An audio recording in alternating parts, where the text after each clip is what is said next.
Hello, hello, hello, and welcome to today's webinar. We're going to be getting started in just a minute or two.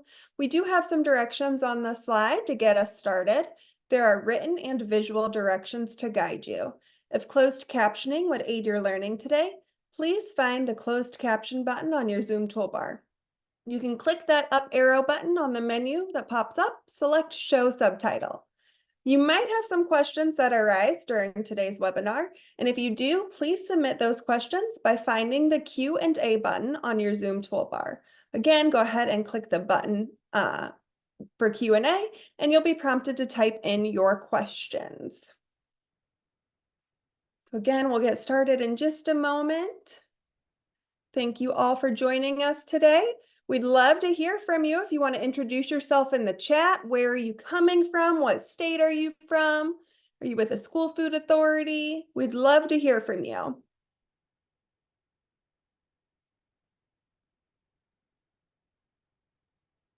Welcome, Storm from Maine, Anna from Texas. Thank you for joining. Teresa from Michigan.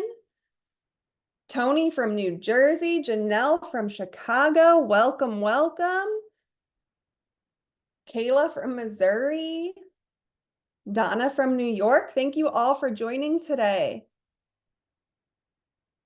Henry from LA. Audrey from Florida. I am also coming in from Florida, Audrey. Thanks for joining us.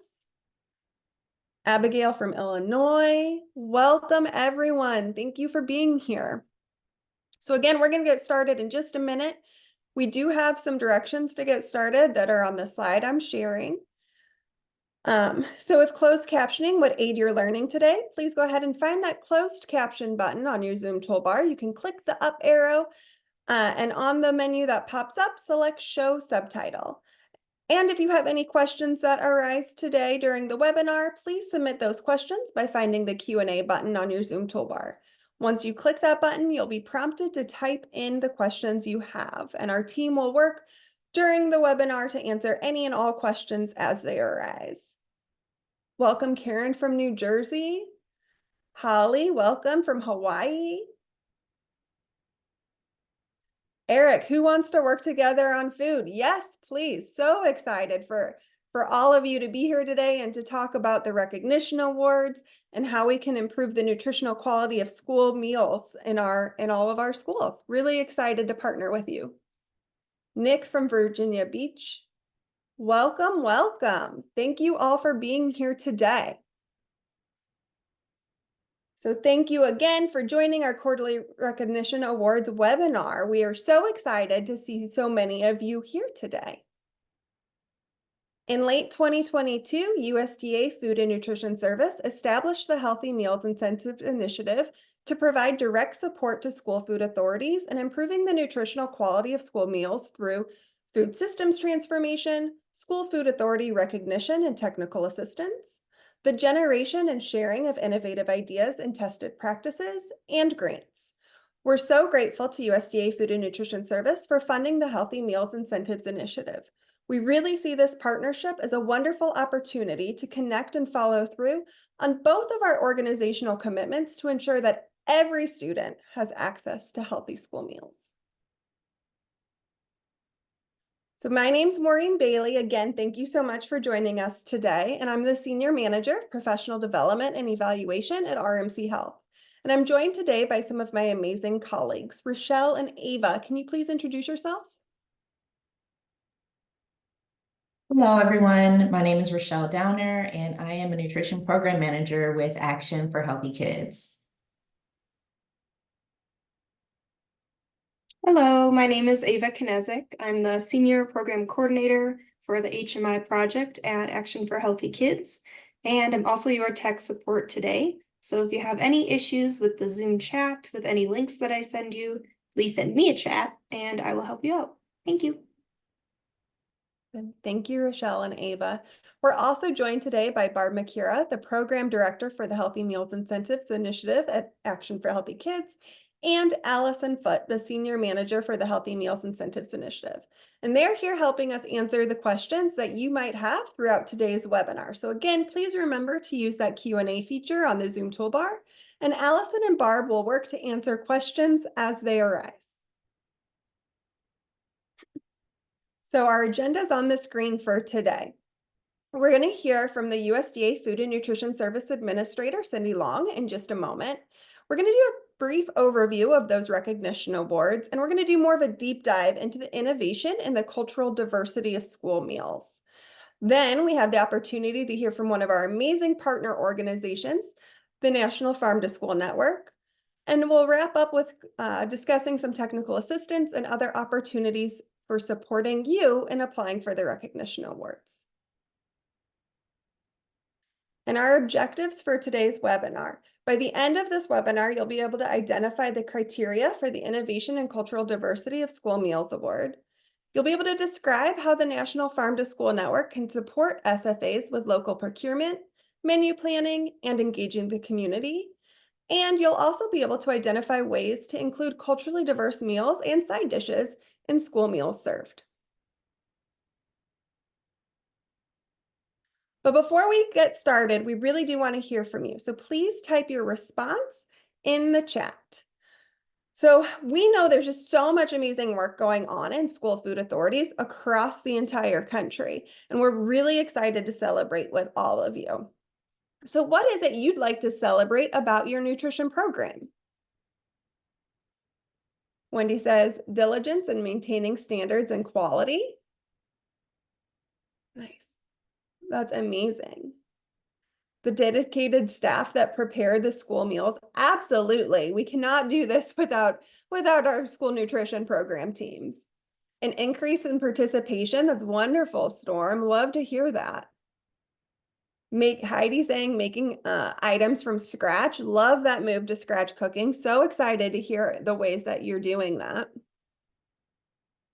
Breakfast for all the buildings on late start Mondays. Wonderful. We know breakfast is such an important meal of the day, and our brains do so much better when we have a good, nutritious meal to start out. That nutrition education piece, Kelly, that's huge. Nadine, creative staff. I love when people have the opportunity to bring in those creative minds and solutions. How much better scratch cooking can be. Students love it, and so do staff. I know I'm a former high school teacher, and I would go in. We had a school that would do some scratch cooking as well. I would go in and have breakfast with my students, and it was always so much fun. I was like, this is way better than anything I'd make at home. Mark says they bought their first food service van to expand the summer program. That's huge, Mark. That's going to be so amazing for your students. Making speed scratch and scratch meals for breakfast and lunch. Introducing students to new ideas. Microgreens, love that. So many amazing things going on in all of these school nutrition programs across the country, and so excited to celebrate with you at our fall summit coming up that we're going to talk a little bit more about later on. So now I'd like to welcome Cindy Long, the administrator of USDA Food and Nutrition Service, to speak with you about the recognition awards. Cindy, again, thank you so much for joining us today. Yeah, it is just a huge pleasure to be here. Good afternoon, everybody. At USDA, we are really excited about the power of these awards to really lift up and amplify and expand and support the amazing work that school nutrition professionals like you are already doing across the country. Just that little snippet of what I heard in the chat, just, was the perfect example. There's such great stuff happening everywhere. We're here today, you're here on this webinar because you're blazing new trails, you're being innovative, you're being creative around making school meals healthier. And we want to celebrate you for that through these HMI recognition awards. So I know you're going to hear more about this in the webinar, but what are these awards? Well, they're part of USDA's multi-pronged Healthy Meals Incentives Initiative, which is designed to help support and promote change and innovation in the school food system. The HMI initiatives are part of an unprecedented level of support that USDA has provided schools under the Biden-Harris administration. And I hope it's clear that it demonstrates the deep commitment we have at USDA to providing schools with the resources that they need to be successful. We're going to do everything in our power to do just that. These awards that we're here to talk about today are designed to recognize and to celebrate schools and the fantastic staff that is working creatively to improve the nutrition quality of the meals, to make them appealing, to innovate around scratch cooking, innovate around nutrition engine, serve more local and culturally appropriate meals.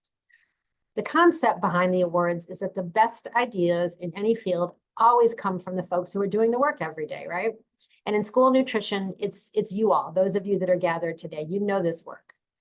So these awards are meant to be an opportunity to share your successes and your insights with your counterparts across the country, to help them be successful in their jobs and to support the health of our kids, which I know is ultimately what everybody is in this work to do. I think that these HMI awards have a lot to offer, and I'm sure you'll hear more about that today. But in addition to offering you the recognition that is so well deserved, being an awardee provides opportunities to be highlighted in national and local media and to be in attendance at an exclusive National Healthy Meals Summit in Las Vegas later this year. You know, we're really just getting started in making the awards, and we know that the awards we've made so far, they really confirm what we already know. You are doing incredible things. Like the St. Paul Public Schools in Minnesota, who we're going to hear more about today. They've partnered with a world-renowned Somali American chef to develop more culturally appropriate menu items for their community. Efforts like these are really charting the path forward that's going to help us better support our kids for generations to come. So before I wrap up, I just have to say again how appreciative all of us here at USDA are doing of the really, honestly, heroic work you do every single day. I'm really happy that you took the time away from that work to join this webinar today to learn more about this opportunity. Your attendance here shows, I hope, that you're interested and will apply for a recognition award. I really encourage you to do so because I'm positive that every one of you on this call is doing something that is worth being celebrated for. So I hope this webinar does leave you inspired to apply and be part of this really important time that we're in school nutrition. So thank you all. Thank you for being here. Thank you to Action for Healthy Kids and the partners that are on this call for your continued support. So I will now pass it back, I believe, to Rochelle, sorry. Thank you, Cindy. As Cindy just mentioned, as part of a cooperative agreement to develop and implement the USDA Food and Nutrition Services Healthy Meals Incentives Initiative, Action for Healthy Kids is offering recognition awards to celebrate school food authorities that have made improvements to the nutritional quality of their school meals. The recognition awards spotlight innovative and best practices, student and community engagement activities, and strategies schools use to provide meals that are consistent with the 2020-2025 dietary guidelines for Americans. With these awards, our goal is to recognize exceptional school nutrition programs and hardworking school nutrition professionals, along with the contributions they make daily to their communities. School nutrition is a critical part of a holistic approach to child health that has the ability to transform the lives of students across the country. The recognition awards applications are now open and will close on June 30th, 2025. Applications will be reviewed on a rolling basis over the application period. There are a total of 8 recognition awards. It's important to note that each award criteria must have been met within the past 12 months. So let's do a quick overview of the different awards.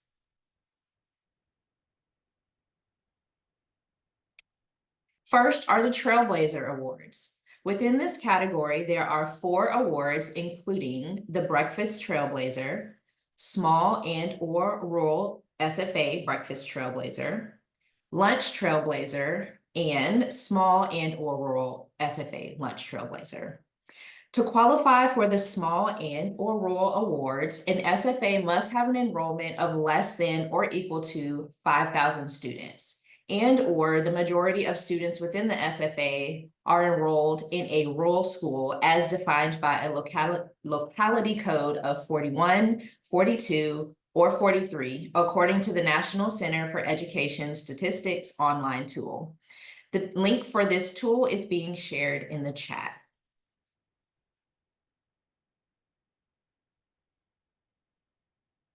In today's webinar, we are focusing on the Innovation Award Series, and these awards highlight unique and innovative approaches not traditionally used in schools, as well as achievements SFAs are making to engage students and families to offer nutritious meals. These SFAs are working toward exceeding the school nutrition standards. Within this category, there are 4 awards, including Innovative School Lunch Makeover, Innovation in the Cultural Diversity of School Meals, Innovation in the Preparation of School Meals, and Innovation in Nutrition Education. Specifically, today we're going to dive into a deeper conversation on the innovation in the cultural diversity of school meals.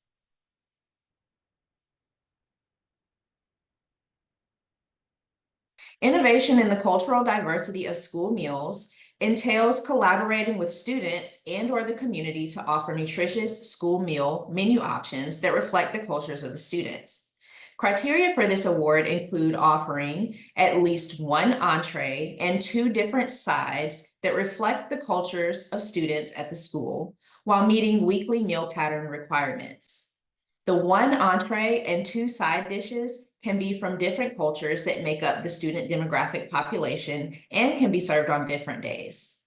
Additionally, as part of the collaboration, the school will provide culturally appropriate education for all students and their families on the new menu offerings and their cultural significance.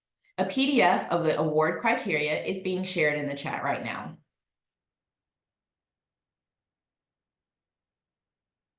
So we'd like to take a moment to recognize and celebrate the School Food Authority that has already received the Innovation in the Cultural Diversity of School Meals Award. Congratulations to St. Paul Public Schools in Minnesota for this amazing achievement. Let's take a few minutes to review what they did to receive the award.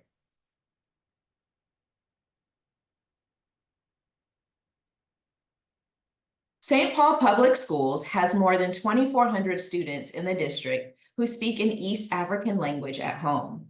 As a result, the Nutrition Services Department began to look for ways to honor East African culinary traditions through the meals they serve in the cafeteria.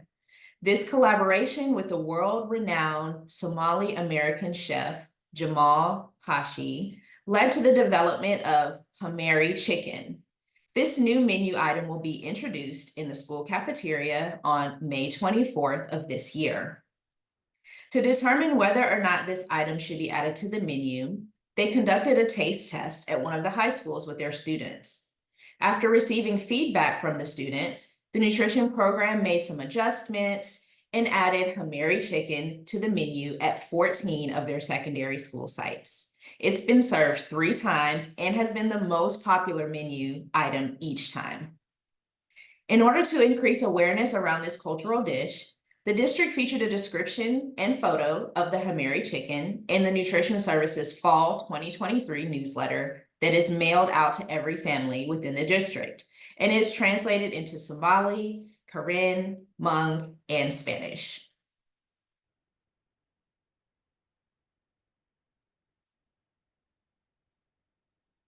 In the PDF on this criteria for the Innovation in the Cultural Diversity of School Meals Award shared in the chat, you will find the required documentation for this award. In your application, include a description of the collaboration with students and/or the community. Upload school meal menus showing all 3 food items used to meet the award criteria. Each menu item must be served a minimum of 3 times in the last 12 months. You can also upload optional photographs to highlight the menu items and any relevant activities such as taste tests with release forms.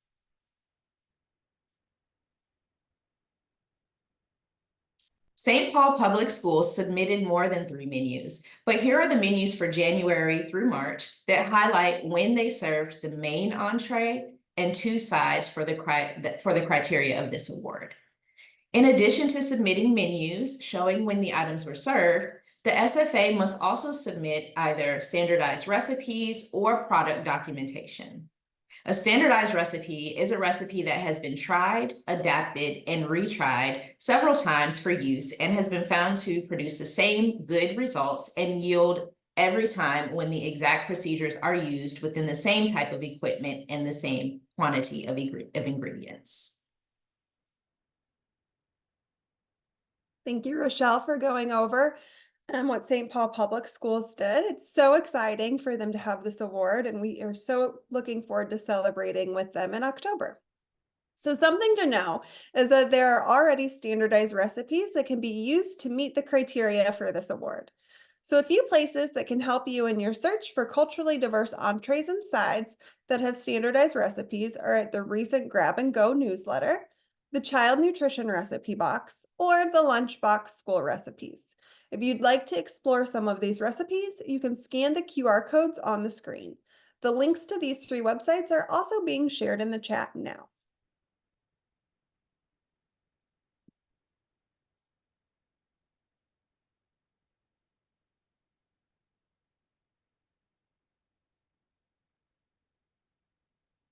So let's take a quick look at an example. So if a school food authority has students from Central and or South America, they may want to consider peach pork tacos from the Georgia Department of Education School Nutrition Division. And the links to this recipe are being shared in the chat. They also might want to serve bean and cheese pupusas. These are corn cakes stuffed with beans and cheese wrapped inside masa dough and served with curtido cabbage slaw, a recipe that's been developed by Washington State Office of Superintendent of Public Instruction on behalf of Highline Public Schools. This recipe is also being shared in the chat. And perhaps this SFA could consider a Texas beef and chimichurri rice bowl too. And the recipe for this comes from the Child Nutrition Recipe Box, also being shared in the chat. So now that we've shared just a few examples of ways to incorporate culturally diverse meals in your school nutrition program, what would you like to serve at your school food authority? It can include ideas we've mentioned during the webinar or other ideas that are indicative of your student population. So please go ahead and share your responses in the chat. And if you're already serving cultural dishes at your school food authority, share in the chat what they are. You might already qualify for this award.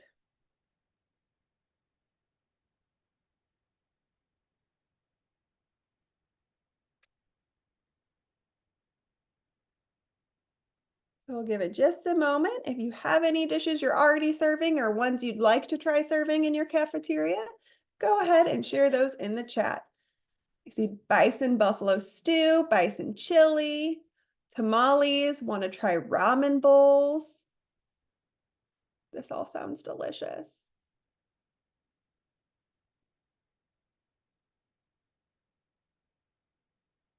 Beef Thai flatbreads, Mediterranean bowls,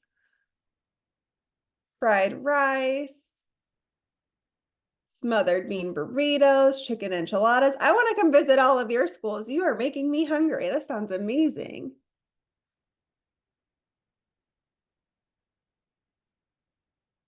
Paella, oh, one of my favorites. Yum, yum, yum, yum. Lots of great ideas happening. Gumbo, Mexican foods, Cajun baked chicken, putting burrito bowls on the menu for next year. Nice, great ideas. Fabulous. Love hearing about the different recipes you're already serving and ones that you're planning to serve in the future. Healthy Southern cuisine, foods from the South. Great ideas happening. So excited to hear and read all about them in the Recognition Awards applications. So it's really important to know that you don't have to go through the application process by yourself. Action for Healthy Kids can help with technical assistance, which Rochelle is going to talk about in a little bit. And there are also some truly amazing community partner organizations that can help your school food authority meet criteria of different awards, such as the National School Farm to School Network. And you're going to hear from them now on how they can support school food authorities in meeting the criteria on the Innovation in the Cultural Diversity of School Meals Award. So I want to give a warm welcome to Sunny and Trisha from the National Farm to School Network. Thank you so much, Sunny and Trisha, for joining us today. Thank you so much, Maureen, for that introduction. And again, thank you, Action for Healthy Kids and the USDA for inviting us to co-present here today and supporting the promotion of culturally diverse school meals as part of the Healthy Meals Incentives Recognition Awards. My name is Trisha Bautista, and I use she, her pronouns. I'm calling in from the ancestral lands of the Potawatomi people in what we now call Chicago, and I'm a program manager here at the National Farm to School Network. I'll pass it on to our Senior Programs and Policy Director, Sunny, for introduction too. Hi, everyone. Glad to get to learn about all these delicious things y'all are serving in your schools, and grateful to get to be a part of this webinar. I'm Sunny Baker. I use she, her pronouns, and I'm based in the lands of the Osage and the Quapaw, now known as Little Rock, Arkansas. Our team is all over the country, but we have a base in Washington, D.C. as well, where we do federal policy work. Yeah. So in this brief presentation today, we'll share a little bit about the National Farm to School Network and how we can be a thought partner in this process for you. We can serve as your resource in developing innovative strategies to improve school meals. Our presentation will focus a lot on local procurement strategies, community engagement efforts, and get you excited to connect with us and join our network partner. Next slide. NFSN is a hub for resources, networking, and advocacy, and we work to connect people to information, to each other through our growing network and policy and advocacy. Definitely connect with us to learn about the core elements of Farm to School. Farm to School activities can help expand your strategies and implement unique and innovative approaches and promote healthy school meals. At the National Farm to School Network, we like to say that there's not one definition of farm to school. This means really talking about the activities that support the connections communities have with fresh, healthy food and local food producers and ways to engage children to learn about food and agriculture. Again, there is not one defined program for farm to school, but collectively, farm to school activities can empower children and their families to make informed food choices while strengthening the local economy and contributing to vibrant communities. And although there's not one defined program for farm to school, these elements that you're seeing in front of you, education, school gardens, and procurement can work together in order to make a robust and vibrant community in our school food systems. I'll pass it on to Sunny. So my background is in school cafeteria and procurement work, and I'm grateful to get to share this passion of mine about local procurement with y'all today. And also get to share these kiddos here. This is from a school district I worked at in Oxford, Mississippi. And we accidentally grew so many greens one year that we were able to sell them to the cafeteria. And they served those on the salad bar. And you can see how excited those kiddos are. I wish I could let them all know how famous they are right now, getting to be on this webinar with y'all. So some basics of local procurement, and we'll just do, a 5-minute quick rundown of how this works. Local products can span the school meal tray, and we'll talk more about that in just a moment.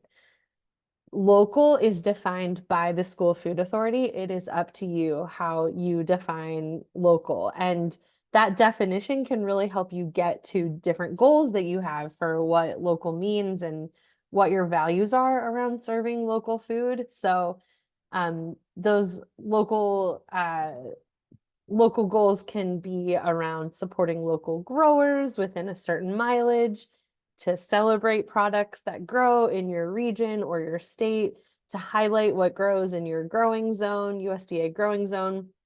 And then another example could be to increase the nutrient content of the foods that you're serving, because as we all know, the less time a food ripens on a truck or on a ship, and the more time it has to ripen on the vine, the less time there is between harvest and eating, the more nutrient dense a food is going to be.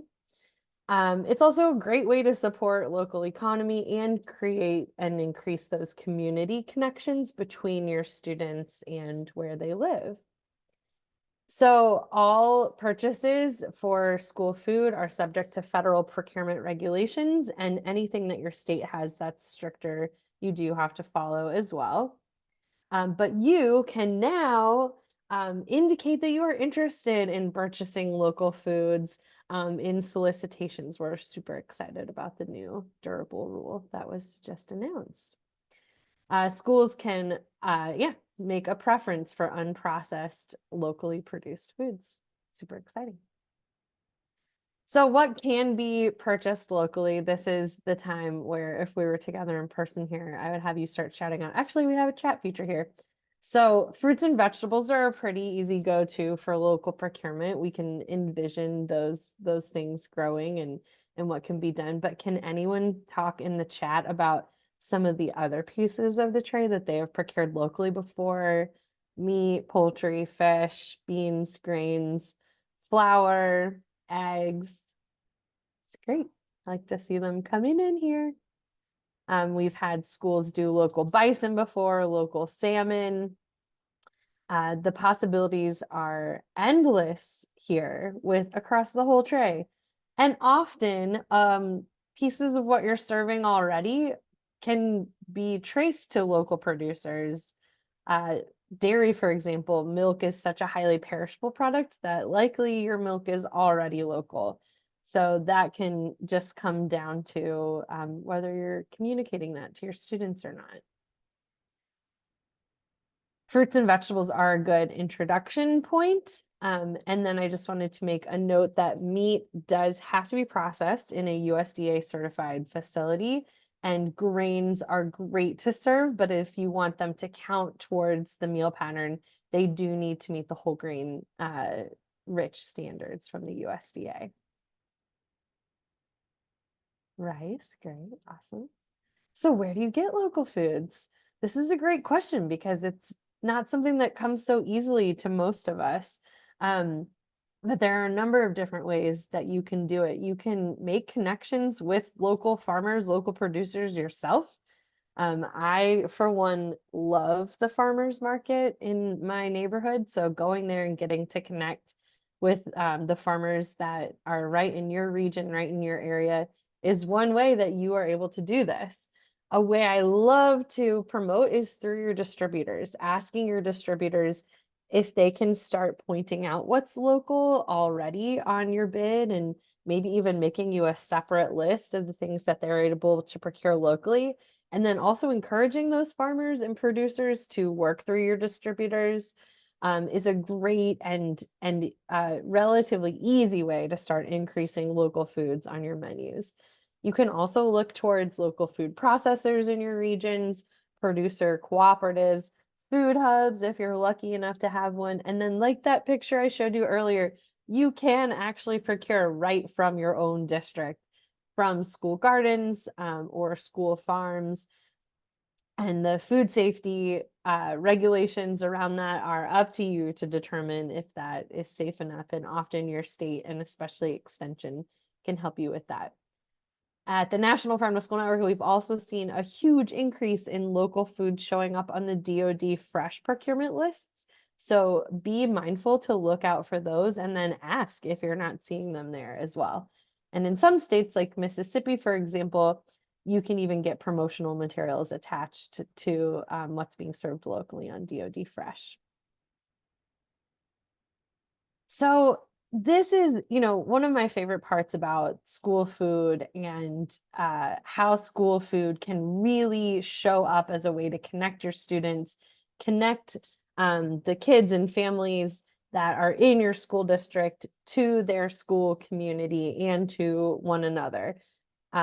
If you think of some of the ways you've connected with people in your life over a meal and at a table is just one of the most beautiful ways to do that. And having kids' identities and cultures show up on the tray and on the cafeteria line is a really impactful way for that to happen.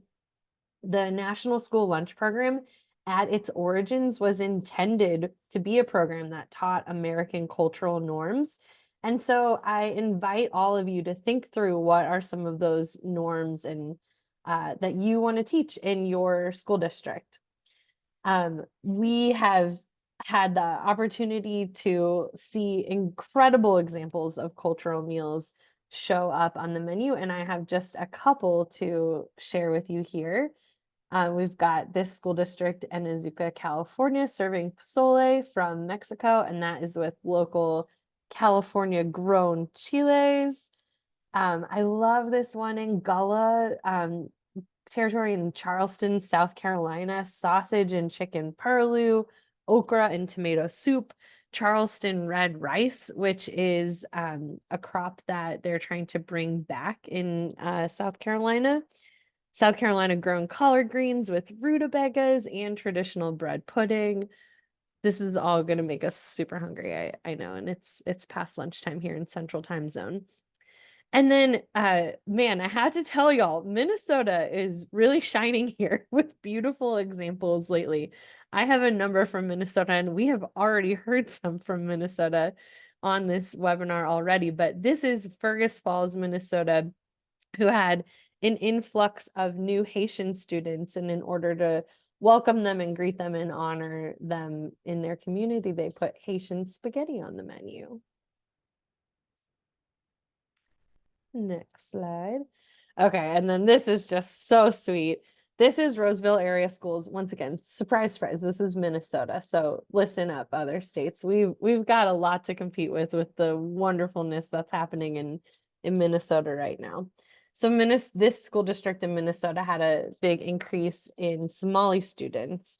And in order to welcome them, they wanted to put some Somali foods on the menu. So they worked with moms that were new to the community and brought these sambusas onto the menu, which the students got to describe to their friends and fellow classmates as Somali Hot Pockets.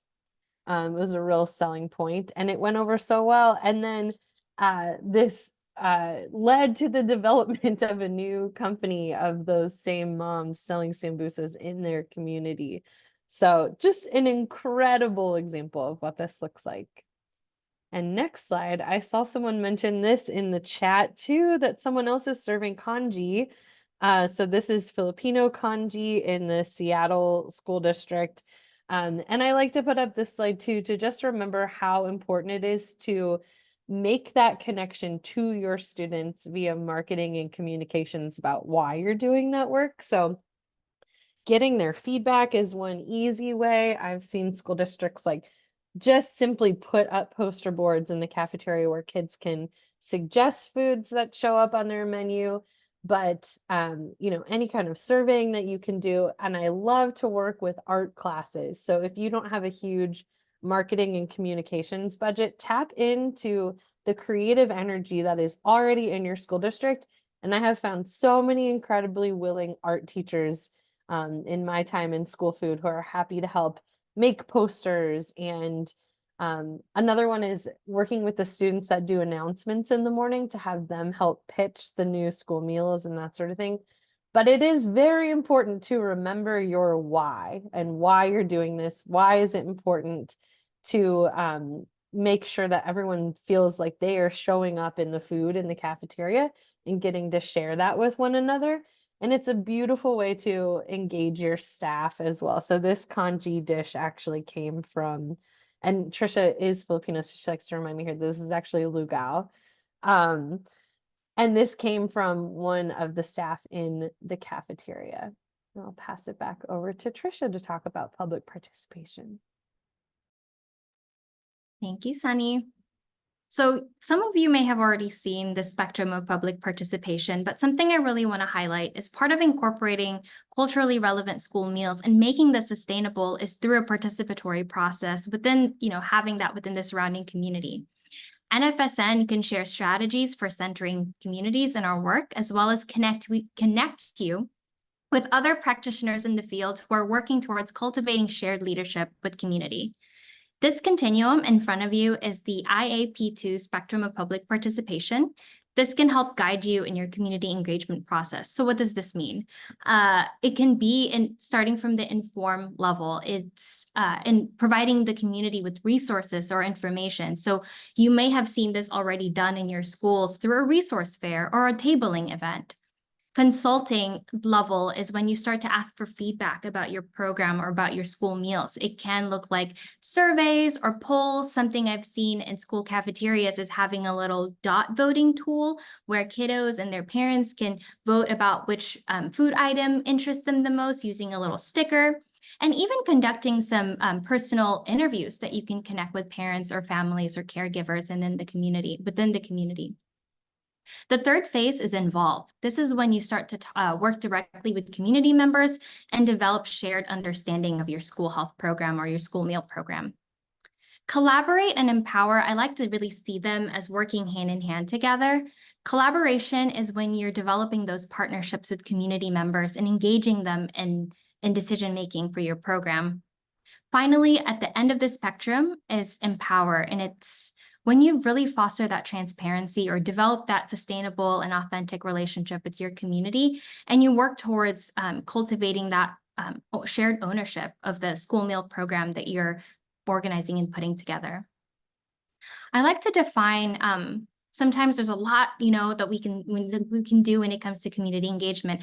I just wanted to ground us with a quick definition. So the World Health Organization defines community engagement as the process of developing relationships that enable people to work together to address health-related issues and promote well-being to achieve positive health impact. In farm-to-school work, community engagement may take form in unique ways. Lots of examples, but a few ones that I can share. Sunny had already shared some examples of how might those culturally relevant foods have come to life in the cafeterias, but definitely involving community members at every stage of the process. Perhaps when you're cultivating a garden, this can be involving the community before you even break ground, or in sustaining that garden. Cultivating shared ownership of that school garden or other programs promoting nourishing foods in the schools, providing opportunities for different levels of engagement, such as gathering feedback about your school meal promotions, maybe at drop-off or pickup times. And then another example is you may also consider sending newsletters or pamphlets to home, hosting family lending library days that celebrate food and culture, just to name a few examples. And since we're kind of generating some idea and brainstorming here, if you have some ideas on how you've been engaging your community, please feel free to pop those in the chat as well. We'd love to hear about them. Next slide. The National Farm to School Network is committed into centering equity in the farm to school movement, and we can provide you with equity-centered consideration for your program planning and evaluation, as well as what we're talking about here, which is that community and partnership development in support of our healthy meals and innovation. Farm to School can be a strategy to implement a food justice framework. Farm to School enables programs and policy efforts to center family and community in the way we conduct our work. It has the power to increase access to affordable and nourishing culturally reflective foods, uplift power and means to source local foods. We talked about what the basics are of sourcing local foods, promote production methods that invest in our community and take care of our land, and finally, really considering how we can keep those wealth of resources and relationships within our own communities. So that's a little bit about equity and food justice, and I'll pass it over again to Sunny to talk about how our network can support you in your grant writing process. Yeah, so as Trisha mentioned earlier, NFSN is made up of people, and those people that are representing communities and organizations. And we have a vision for a strong and just food system for all. And we seek this deep transformation through farm to school. So if you believe in this work and want to help build your school meal community through the farm to school movement, please consider joining our network. And there are two different ways that you can join. On behalf of your school district or whatever organization you're representing, you can become an NFSN partner. And a quick bonus to that right now is that we're doing an annual partner meeting in Minneapolis, one of our, shining star places right now. this coming August. So you'll get an invite to that if you become a partner. It's free to join. You just have to sign on that you are working on the same values that we are working on. You can also become a network member. We have over 20,000 network members across the US, and you can go to farmtoschool.org to do that. If you join as a partner, in addition to getting an invite to that coveted meeting in Minneapolis this August, you will also join our partner network and gain access to peer expertise from a range of partners across the country. We have close to 300. You'll receive our newsletter and our weekly overview of what's happening in the farm to school world, which includes resources and job openings. And you'll also gain access to our partner listserv as well. So check out our benefits of farm to school fact sheet for the full list of benefits. And Trisha, I think, is going to put those in the chat here. And we're so grateful to have had this opportunity to connect with y'all today and talk more about culturally relevant foods and local producing, local food and local produce and local meat and eggs and dairy and grains on your school menus. So yeah, thank you for joining us. Hope y'all stay in touch and can't wait to see what you come up with for those awards.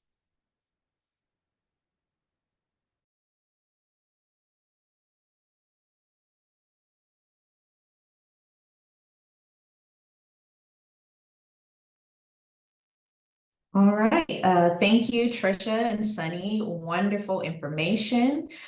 So I'd like to mention that in addition to having the option to work with community partners like the National Farm to School Network, it's also important to note that Action for Healthy Kids can also help with some technical assistance. So let's look at the different ways that Action for Healthy Kids can support you during the application process.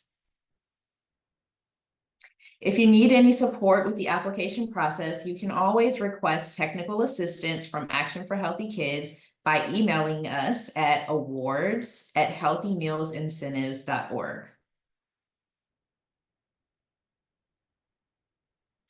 In addition to the documentation already mentioned to upload for the Innovation and the Cultural Diversity of School Meals Award, every award also requires that you upload a completed state agency letter of support. A PDF of this template is being shared in the chat. Directions for how to complete this form and upload it to your application are also being shared in the chat. These resources will also be sent in a follow-up email.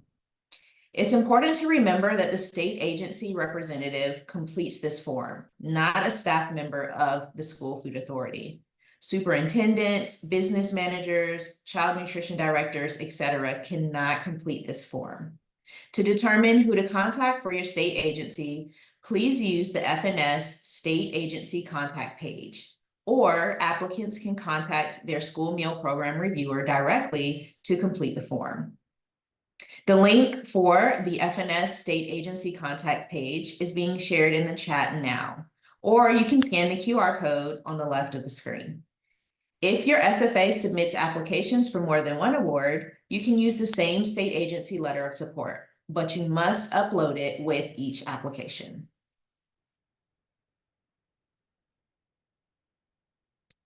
So there is a lot included in what SFAs that receive an award will get.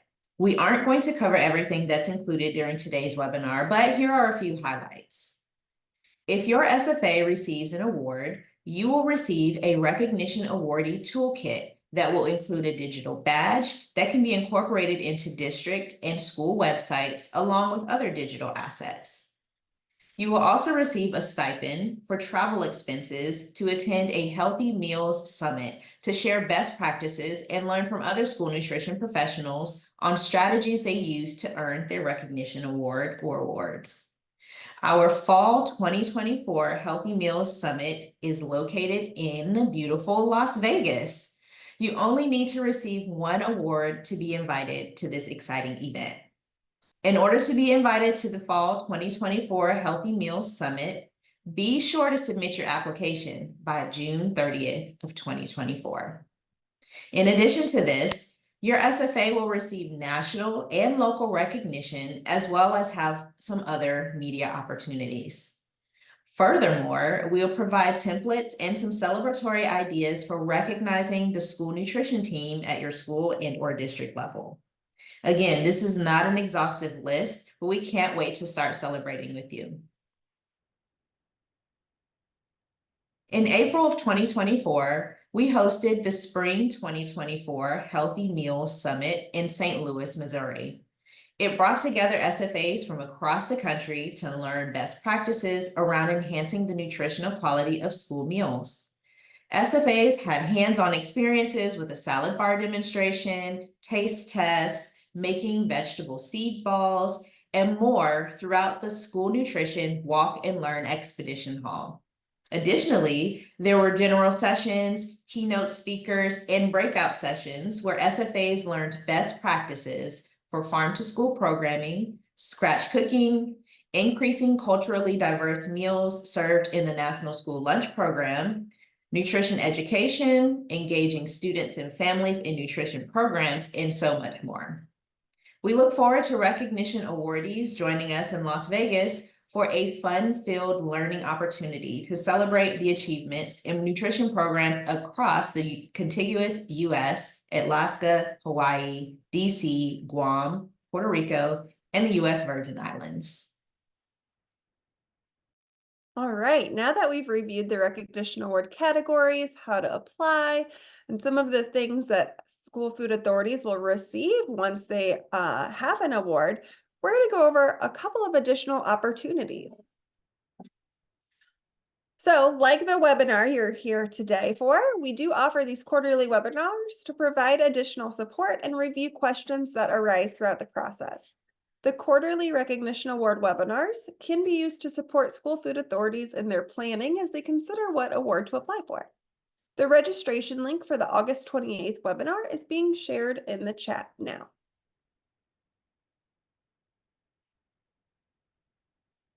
So now we're going to take a few minutes to review any of the questions that have come up. So if you have a question, again, please remember to use that Q&A feature on the Zoom toolbar to submit your questions.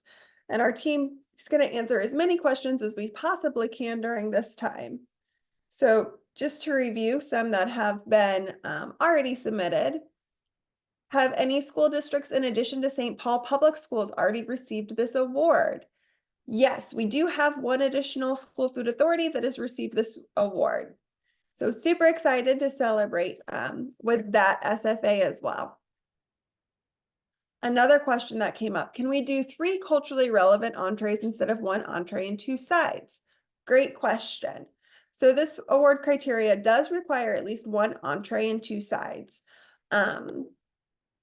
But you could apply using more than 1 entree. You would just still need to have those 2 sides.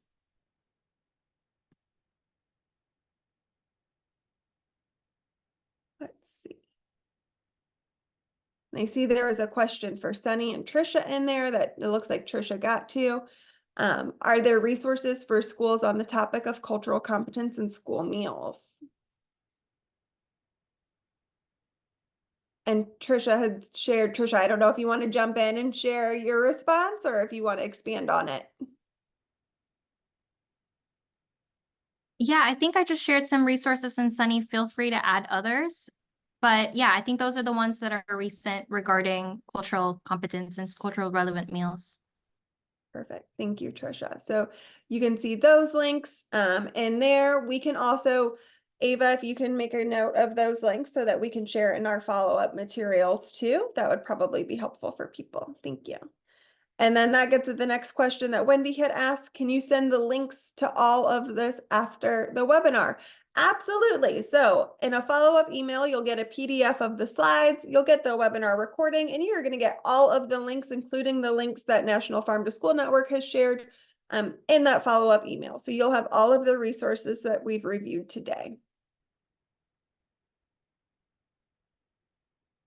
And then it looks like we have a few questions coming in the Q&A feature that our team is working through right now. I can support with Donna's question, Maureen. Perfect. Thank you, Sunny. I'll hand it over to you. Yeah, so Donna said, I find that local farmers do not respond to procurement endeavors. Many of them do not do office work or don't have a staff that can fill out the RFP, etc. Any suggestions? Donna, you have hit on one of the biggest